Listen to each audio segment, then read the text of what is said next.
Welcome to our YouTube channel. तो चलिए आज हम लोग फिजिक्स के अति महत्वपूर्ण प्रश्न को देखने वाले हैं और ये सभी प्रश्न आपके एग्जामिनेशन में आते रहते हैं। ठीक है, तो देखिए सबसे पहला जो ये हमारा है ये प्रश्न आज हम ले रहे हैं 1 नंबर का प्रश्न है। देखिए, निर्वात में प्रकाश का वेग कितना होता है? वैक्यूम में प्रकाश का वेग कितना होता है?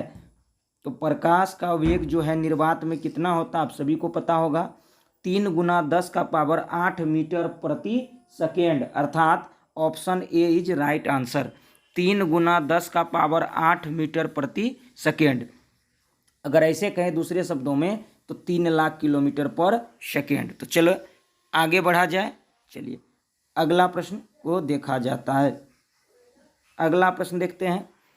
दूसरा जो हमारा प्रश्न है, प्रकाश की चाल महत्तम किसमें होती है? प्रश्न संख्या 2 को गौर से देखिए।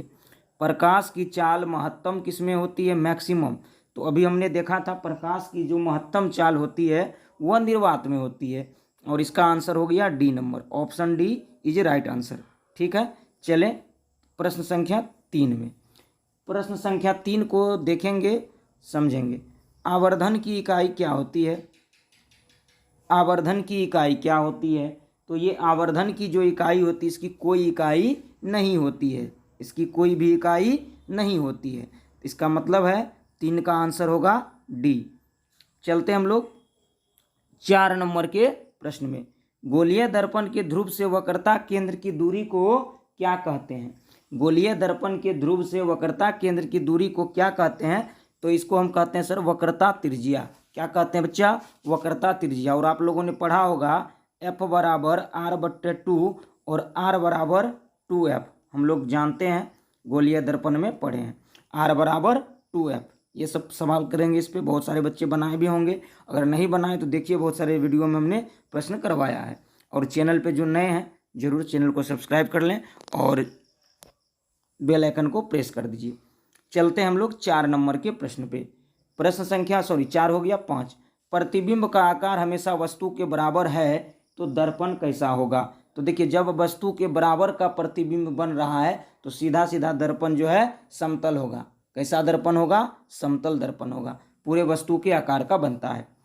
6 नंबर के प्रश्न में चलते हैं। गोलीय दर्पण का फोकसांतर और वक्रता त्रिज्या के बीच का क्या संबंध है? त्रिज्या में हर्षिकार होगा। तो अभी तुरंत हमने देखा था F बराबर R/2। आपको बताया था F बराबर R/2 और R बराबर 2F होगा। तो ये ऑप्शन हमारा सही बैठ रहा है, 6 का ए। चलिए 7 नंबर में चलते हैं हम लोग। गोलीय दर्पण के लिए U, V और R में क्या रिलेशन है? गोलीय दर्पण के लिए U, V और R में क्या रिलेशन है? तो देखिए यहाँ पर इसका आंसर हो जाएगा 2VU/U प्लस V। ये ना होगा, 7 का ए होगा। चलें हम लोग चलते हैं 8 नंबर पे। गोलीय दर्पण के लिए U, V और F में क्या रिलेशन है? अब ये रिलेशन बताना है। ये हो जाएगा F बराबर U गुना V/U प्लस V। ठीक है, 9 नंबर के प्रश्न को देखेंगे। कौन सा दर्पण है जिसमें किसी वस्तु का सीधा आवर्धित प्रतिबिंब बनता है? तो ये दर्पण कौन सा है? उत्तल है, समतल है? ऑप्शन यहाँ अवतल। तो ये दर्पण होगा अवतल। कैसा दर्पण होगा? अवतल दर्पण होगा। ठीक है, कौन सा दर्पण? अवतल दर्पण, आवर्धित बन रहा है इसमें। 10 नंबर पे चलते हैं। उस दर्पण की फोकस दूरी ज्ञात करें जिसकी वक्रता त्रिज्या 32 cm है। तो दर्पण तो उत्तल है, फोकस दूरी प्लस में होगी। ठीक है, हमें क्या निकालनी है? फोकस दूरी निकालनी है। वक्रता त्रिज्या दिया हुआ है F बराबर R/2 होता है। R कितना है? 32। 32 का आधा कर दीजिए, 32/2 कट करके देगा बाबू 16 cm, यानी कि 10 का ऑप्शन हो जाएगा आपका बी। हम बना भी दिए हैं, 10 का ऑप्शन होगा बी, सही होगा। आप लोग समझ रहे होंगे 10 का आंसर क्या होगा? बी होगा। F बराबर क्या होता है? R/2। फोकस दूरी जो होती है वक्रता त्रिज्या की आधी होती है। ठीक है, मन लग रहा है आपको? चलिए अच्छे से देखिए, समझ में आएगा सभी को। एक भी को ऐसा नहीं लगेगा कि समझ में नहीं आए। एक अवतल दर्पण की फोकस दूरी 10 cm है तो उसकी वक्रता त्रिज्या क्या होगी? देखिए यहाँ पे F दे रखा है और R निकालना है। F बराबर R/2 एंड R बराबर 2F होता है।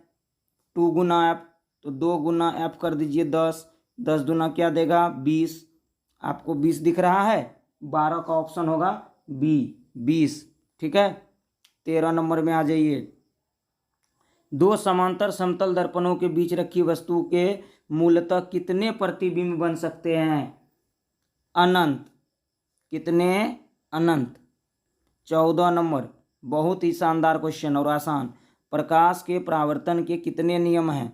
प्रकाश के परावर्तन के कितने नियम हैं? तो प्रकाश के परावर्तन के 2 नियम हैं। अगला, वास्तविक वस्तु का आभासी प्रतिबिंब बनता है किस दर्पण में? ये कहा जा रहा है। ये दर्पण देखिए समतल, उत्तल, अवतल, ये सब में हो सकता है। Option D is right answer. चलें अगला 16 नंबर।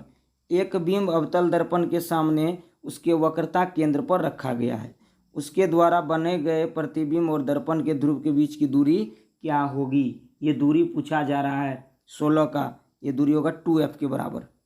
ठीक है। 17 नंबर, प्रकाश के परावर्तन के नियम से क्या निर्धारित होता है?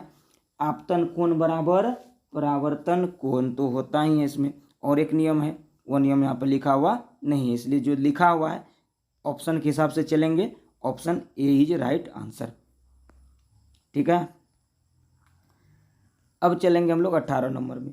इनमें से कौन प्रकाश के मानव निर्मित स्रोत नहीं है, जो मानव के द्वारा नहीं बनाए गए हैं? तो 18 नंबर का आंसर देखिए क्या होगा। आप भी थोड़ा सा दिमाग लगाइए। टॉर्च तो मानव निर्मित है, मोमबत्ती है, ये है और ये नहीं है, तो मतलब क्या ये सब ऑप्शन नहीं होगा। एक हमारा आंसर होगा सूर्य, ये नेचुरल सोर्स है। ठीक है। वास्तविक वस्तु का वास्तविक प्रतिबिंब किसमें बनता है? ऑप्शन देख लीजिए 19 का। ठीक है, वास्तविक प्रतिबिंब किसमें बनता है? ये अवतल दर्पण में। ठीक है, चलें ऑप्शन 19 का हो गया आपका बी। ठीक है, 20 में चलते हम लोग। दाढ़ी बनाने के लिए किस दर्पण का उपयोग किया जाता है, या फिर किस दर्पण को हजामती दर्पण कहा जाता है, या हजामत बनाने में किस दर्पण का उपयोग होता है? ये इस तरीके का तीनों प्रश्न का एक ही आंसर होगा। वो क्या होगा? तो आप सभी जानते हैं अवतल दर्पण होगा। क्या होगा? अवतल दर्पण होगा। प्रश्न संख्या 20 तक हम लोगों ने देखा। जिनको अच्छा लग रहा है थोड़ा सा लाइक कर दीजिए, नहीं लग रहा है कोई बात नहीं, मत करिए। चलिए लेकिन पढ़िए जरूर। सौर मंडल में ग्रहों की संख्या कितनी होती है, कितनी है? तो सौर मंडल में कितने ग्रह हैं आप सभी को पता है। ऑप्शन ग्रह है 8। ठीक है, आगे। यदि किसी अवतल दर्पण के ध्रुव से फोकस दूरी 25 है तो वक्रता त्रिज्या की दूरी क्या होगी? ये देखिए इसके ध्रुव से तो ये भी 25 ही होगी। ठीक है, 23 नंबर में चलिए। तेल लगा हुआ कागज कैसा व्यवहार करता है? तो तेल लगा हुआ कागज किस तरीके का व्यवहार करता है? पारभासक की तरह व्यवहार करता है।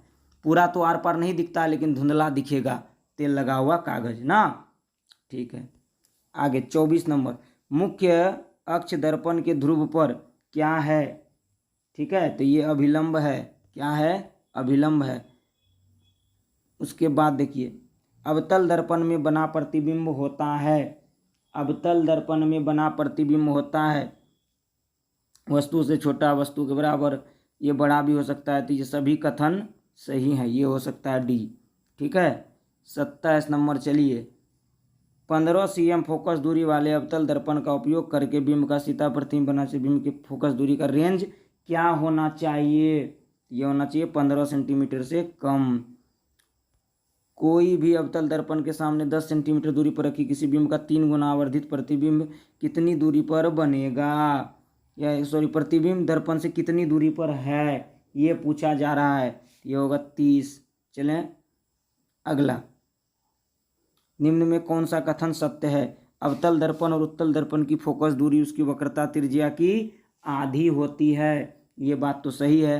चलिए, किसी समतल दर्पण की फोकस दूरी का मान अनंत होता है, उसकी वक्रता त्रिज्या अनंत, ये भी सही है। मोटर गाड़ी के साइड मिरर में उत्तल दर्पण का उपयोग, ये भी सही है। दिए गए उपयुक्त कथन सही है। ऑप्शन डी, 29 का ऑप्शन डी सही होगा।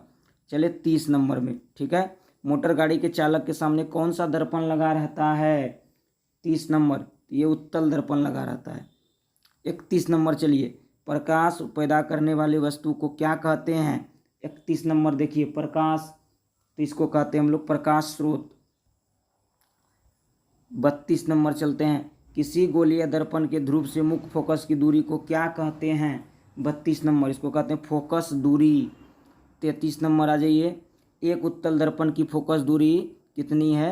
f है, और वस्तु को दर्पण के सामने f दूरी पर रखा गया है। तो बताइए कि दर्पण द्वारा वस्तु का प्रतिबिंब कहाँ बनेगा? वस्तु का प्रतिबिंब पूछा जा रहा था, अनंत पर बनेगा। 34 नंबर, किसी समतल दर्पण की सतह पर लंबवत आपतित किरण आपतन कोण या परावर्तन कोण का मान क्या होगा? क्या होगा? तो ये हो जाएगा 0 डिग्री। ठीक है। उसके बाद चलिए 35 में, समतल दर्पण का प्रयोग चेहरा देखने के लिए होता है क्योंकि वस्तु का प्रतिबिंब बनता है कैसा बनता है? आभासी, सीधा और वस्तु के आकार का। ए इसका सही आंसर होगा। क्या होगा? ए इसका सही आंसर होगा। 36 में आ जाइए, अवतल दर्पण के सामने एक वस्तु को उसके वक्रता केंद्र और ध्रुव के बीच रखा गया है तो बने प्रतिबिंब के लिए आवर्धन का मान क्या होगा? 36। 36 का ए होगा, धनात्मक। 37 में आ जाइए, समतल दर्पण द्वारा बना प्रतिबिंब होता है कैसा? समतल दर्पण द्वारा, तो देखिए हमेशा काल्पनिक सीधा, ये बराबर पार्श्विक भी होता है, ये भी होगा, जितना दर्पण से उतना ही पीछे बनेगा जितना कि वस्तु आगे दिखाई दे, और ये सभी सही है, सभी सही है 37 का। 38 में आ जाइए, 38, हमेशा आभासी यानी काल्पनिक एवं छोटा प्रतिबिंब होता है किसमें? उत्तल दर्पण में। या प्रतिबिंब की प्रकृति काल्पनिक एवं सीधी होती है, दर्पण के पीछे बनता है, दिए गए सभी कथन सत्य हैं। तो 38 का डी, सभी कथन सही है। 39 नंबर, एक गोलीय दर्पण द्वारा बने प्रतिबिंब के लिए आवर्धन m है, धनात्मक। इसका अर्थ क्या है? m+ है, इसका अर्थ क्या हुआ? इसका अर्थ हुआ काल्पनिक और सीधा। इसका अर्थ हुआ काल्पनिक और सीधा। 40 में चलिए, प्रकाश की किरण दर्पण से 30 डिग्री का कोण बनाते हुए किसी बिंदु पर आपतित होती है तो परावर्तन कोण या आपतन कोण का मान क्या होगा? 40 नंबर, क्या होगा मान? तो ये होगा 60 डिग्री। ठीक है। अब ये कुल मिला के आपने देखा 40 प्रश्नों को देख लिया। अब ये 40 प्रश्न, ये सभी प्रश्न आपके फिजिक्स के किस चैप्टर से आपको पता है? प्रकाश के परावर्तन से जुड़े हुए हैं। और जो भी बच्चे इसको पूरे देखेंगे, 10-12 मिनट का ये वीडियो है, ज़्यादा लंबा तो है नहीं, हम कोशिश करते हैं आपका ज़्यादा समय नहीं ले, और अगर समय ले भी तो आप पढ़ाई के लिए समय दे रहे हैं, ऐसे वगैरह किसी काम में नहीं दे रहे हैं। तो आपका यहाँ पे समय अगर लगेगा तो कुछ सीखेंगे आप। और देखिए जितने प्रश्न हमने अभी करवाया, सभी प्रश्न आपको एग्जाम में ऐसे ही दिखते रहते हैं। आप देखिए किसी भी ईयर के क्वेश्चन को उठा करके, इसमें से लगभग प्रश्न पूछे गए हैं और आने वाले एग्जाम में भी पूछे जाएंगे। तो आप क्या करें ना, इस सभी प्रश्नों का अच्छे से क्या कर लें, अभ्यास कर लें, ताकि आपको किसी भी तरह का दिक्कत ना हो। अभी बहुत सारा समय है, आराम से आप पढ़ेंगे, एग्जाम में रिकॉर्ड तोड़ेंगे रिजल्ट में। ठीक है। तो अगर वीडियो अच्छा लगे तो ज़रूर शेयर कर दिया करिए अपने ग्रुप में, ताकि और बच्चों को मिल सके इसका लाभ। और आपको अगर अच्छा लगे तो ज़रूर कमेंट करिए, हमें इंतज़ार रहेगा आपके कमेंट का। कमेंट बॉक्स खाली है आपके लिए, ज़रूर कमेंट करिए। अच्छा ख़राब जो भी लगे, कोई दिक्कत नहीं, उसके लिए आपका स्वागत है कि आप कमेंट करेंगे। और देखने के लिए बहुत बहुत धन्यवाद। मिलते हैं अगले वीडियो में, तब तक के लिए thanks for watching, take care, पढ़ते रहें, मस्त रहें।